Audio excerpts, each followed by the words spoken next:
ህዳር 21 ተመረጠ። ብሬን መትረየስ በጣም ከኤኬ 47 ጀምሮ በጣም ከባድ የሚባሉ ይሄ ማስረሻ ተናገረ የተባለው ነገር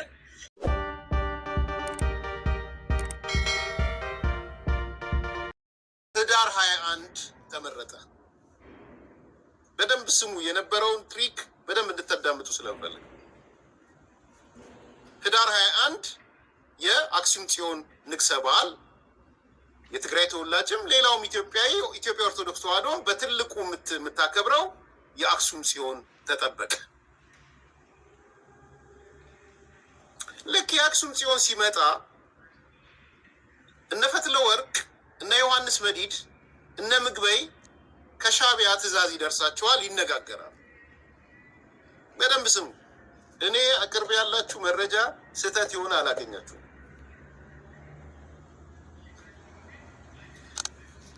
ግን አክሱም ጽዮን ላይ የኤርትራ ደህንነቶች፣ የኤርትራ ስውር የመከላከያ ኃላፊዎች ጀነራሎችን ቢሆን ሲቪል ለብሰው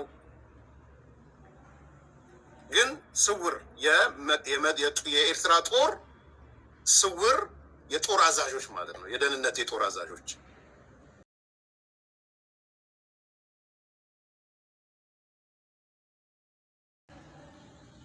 ብለው ተብለው የሚታወቁ ዳት ሚንስ የኢሳያስ የቅርብ ሽማግሌ የሚባሉ አሉ። ሽማግሌዎች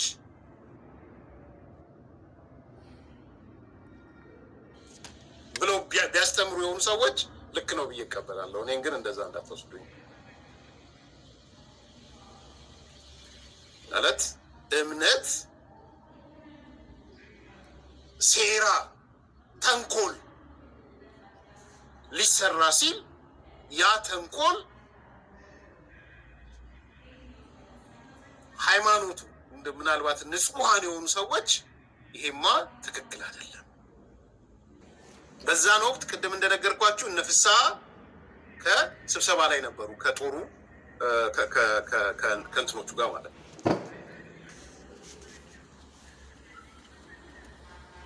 በኋላ ሁኔታውን አዩ፣ ከተማዋን ተኩስ በተኩስ አረጓት፣ ፍንዳታ በፍንዳታ አረጓት።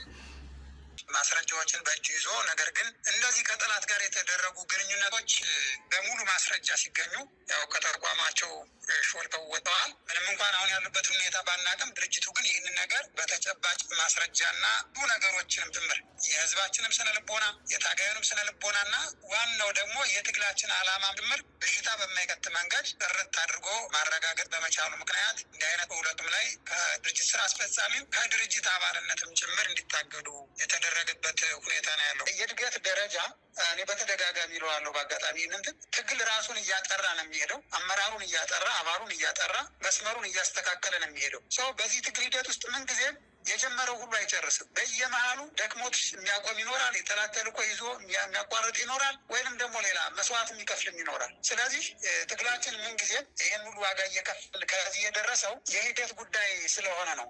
ሰው በእርግጠኝነት የምናየው ምን መሰለህ፣ ትግሉ ራሱን እያጠራ በሄደ ቁጥር ከዚህ በኋላ ቢያንስ ውስጥ ላይ ያሉ ፈተናዎች እየቀነሱ ትኩረታችን በሙሉ ወደ ጠላት የሚሆንበት እድል ነው ያለ። በነገራችን ላይ ቅድም እንዳልኩ እነዚህ ጥርጣሬዎች ሲመጡ ብዙ ጊዜ የትግሉ ባህሪ ስለሆነ ከወዳጅም ከጠላትም ከሌላም ከማታውቀው ጥቆማም ይመጣብሃል። ምንም አይነት ስህተት እንዳይኖር በሚል እጅግ በጥንቃቄ ተመርምሮ ይሄ ውሳኔ ሲወሰን የእነዚህ ሰዎች አላማቸው እስከ የት ነው የነበረው፣ ኔትወርካቸው ከነማን ጋር ነው የሚለውን ሁሉ ድርጅቱ በሙሉ መርምሮ ጨርሷል።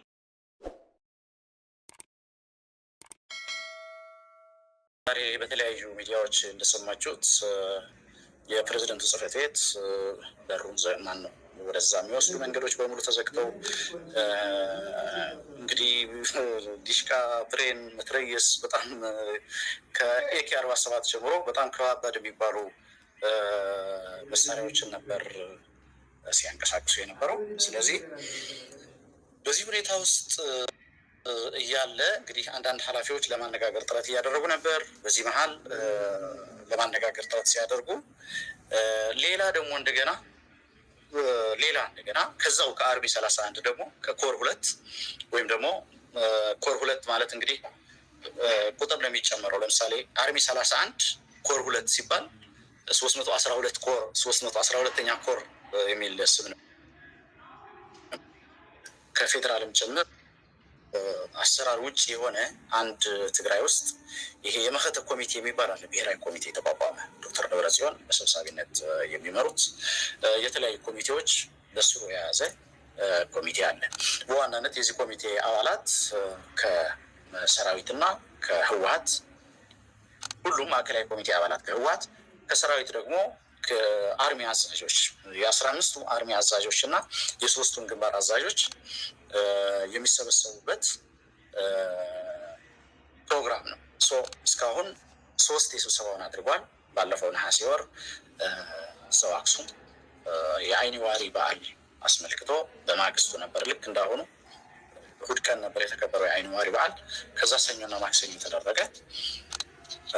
አሁን ደግሞ ከዛ በኋላ ሁለተኛ ስብሰባውን መቀሌ ያደረገ። ከዛ አሁን ለሶስተኛ ጊዜ አክሱም ላይ ተደረገ ማለት ነው። ይህ ብሔራዊ ኮሚቴ የሚባለው የሴንትራል ኮማንድ አይነት መልክ ያለው ነው። በነገራችን ላይ እንግዲህ ትግራይ ጊዜ አስተዳደር አለ፣ ሲቪሊያን አስተዳደር አለ። ግን ፎር ሳም ሪዝን ይሄ በተወሰነ መልኩ ፌዴራል መንግስት ጋር ያለው ግንኙነት ያንን ጀስቲፋይ ያደረጉበት መንገድ ደግሞ ኦልሬዲ የፕሪቶሪያ ስምምነት ፈርሷል። ልጆቹ ያውቃሉ፣ ኃላፊዎቻቸው ያውቃሉ። ማስረሻ ተናገረ የተባለው ነገር ወደ አብይ ሲመጣ እነሱ አስታራቂ ነን ካሉ ልብ በል እንግዲህ ወደ እርቅነት የመጣበት ምክንያት ኦኤልኤን የአማራ ጠላት አድርጎ ህዋትን የአማራ ጠላት አለ። የፕሪቶሪያ ስምምነትንም ከፈለገ እነዚህ አካላትን ጠላት የሚልን ሰው ለአፍሪካ ሰላምና ለኢትዮጵያ ሰላም ያመጣል ብለው ነው ህዋትን አማራ በጠላትነት እንዲፈርጅ አማራ ኦኤልኤን በጠላትነት ሲፈርጅ እና ይሄ ለኢትዮጵያ ሰላም ያመጣል የዚህ ሰውዬ ሀሳብ ብሎ ነው አፍሪካ ህብረት ይህን ሰውዬ የደገፈው። ህዋት ጠላት ነው የሚልን ኦኤልኤን ጠላት ነው የሚልን፣ በሌላ ወገን ግን እነሱ ህዋትና አብይ በፕሪቶሪያ ስምምነት ይስማሙ ነው የሚሉት አይደለም። ኦኤልኤንም ሌላ አፍሪካ ሀገር ድረስ ወስደው ሲያግባቡት የነበር ኃይል ነው።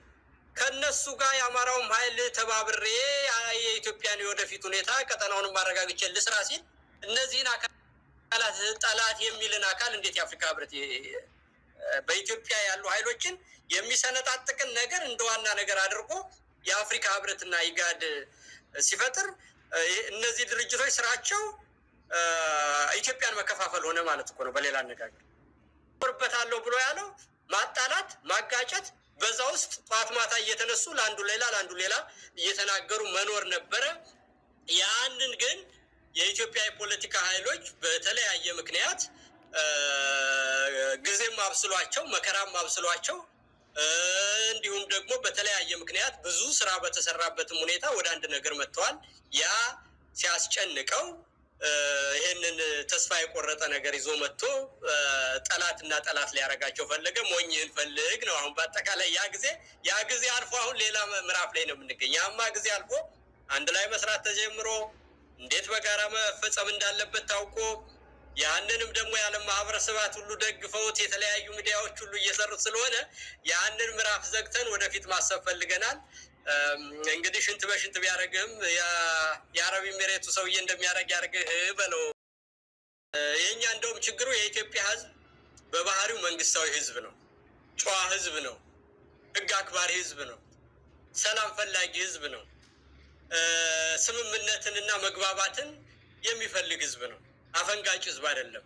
ያም በመሆኑ እንደውም እኔ ችግር የሆነብን አሁን እኛ ኢትዮጵያ ውስጥ ያለው ራሱ ሰው ነው። ፈሪ በራሱ ገላጋይ ይሆናል ብሎ አብይን በዚህ ደረጃ ወስላታ መሆኑን አውቆ ከአብይ ጋር ግንኙነት ማድረግም ሆነ ከአብይ ጋር ተነጋግሮ ቀን በሄደ ቁጥር እንግዲህ የሚያዩት ነገር ሁሉ የሚያስረዳው እኔ ለአሜሪካኖች አይደለም፣ ለአውሮፓውያኖች አይደለም፣ እውነቱን ልንገር፣ ወይም ደግሞ አሁን እየመጡ ላሉት ሚድል ፓወርስም አይደለም፣ ለቻይናም ለራሽያም አይደለም።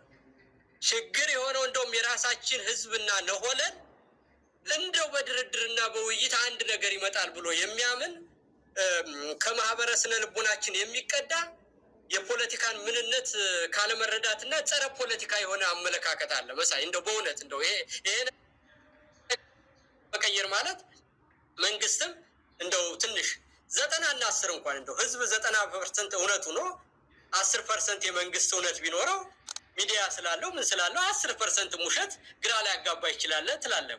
አሁን እኮ 0 እና 100 ነው ያለ ነው መሳይ። በ0 እና 100 መካከል ምን ግራ መጋባትና አቅጣጫ መቀየር ያመጣል? አሁን የዛሬውን ድራማ ያየ ሰው ራሱን ላጃጅል ካላለ በስተቀር ምኑ ነው አቅጣጫ የሚያስቀይረን? አሁን እስቲ መሳይ እንደው አንድያችንን ራሳችንን ካልተጠራጠር ነው በስተቀር እና የኢትዮጵያን ህዝብ እንደው ትንሽ ቢሆን ግራ ቀኝ አያይም ብለን እንደ 4 ዓመት ህፃን ካላየ ነው በስተቀር እንዴት ተብሎ ነው? እንደ የኢትዮጵያ ህዝብ እኮ ብዙ ነገር ያውቃል መሳይ። እንደው እኔ የገጠሩንም ህዝብ አውቀዋለሁ። ገጠር ብዙ ሰርቻለሁ። ምንም የሚያመጣው ነገር የለም።